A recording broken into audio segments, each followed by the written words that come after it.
Je suis Amélie C. Astier, autrice de romances depuis 12 ans. J'ai déjà publié une centaine d'histoires en auto-édition. Pourquoi avez-vous choisi l'auto-édition plutôt qu'une maison d'édition traditionnelle?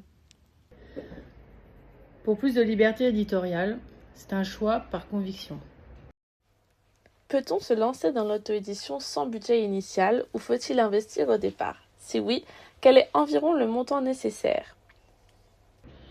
Il est difficile de se lancer sans budget initial, dans le sens où il faut payer une correction et peut-être une graphiste si on n'a pas les capacités de faire les choses soi-même. Mais dans un petit budget, je pense que tout est possible. Difficile d'établir un montant, ça varie en fonction du type de prestation. Connaissez-vous les systèmes de crowdfunding, comme Ulule par exemple? Et avez-vous déjà eu recours à ce type de financement ou l'envisagez-vous?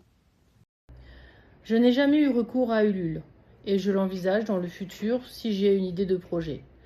Je trouve l'idée pas mal pour éviter d'avancer de grosses sommes d'argent.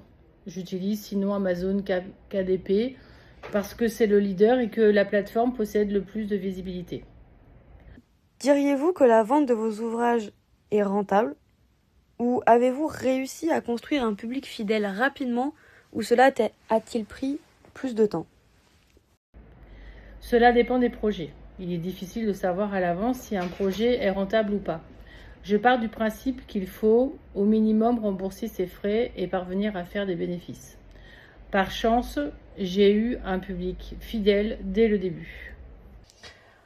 L'auto-édition implique souvent une forte présence sur les réseaux sociaux. Vous occupez-vous vous-même de votre communication ou bien faites-vous appel à quelqu'un pour vous aider? Et comment vivez-vous le fait d'être très présent sur les réseaux? Je m'occupe moi-même de mes RS et je confirme que c'est chronophage. Je ne vis pas toujours bien d'être sur les RS, je trouve que l'ambiance peut être assez pesante. Selon vous, quels sont les principaux avantages de l'auto-édition par rapport à l'édition traditionnelle? Et inversement, quels en sont les inconvénients?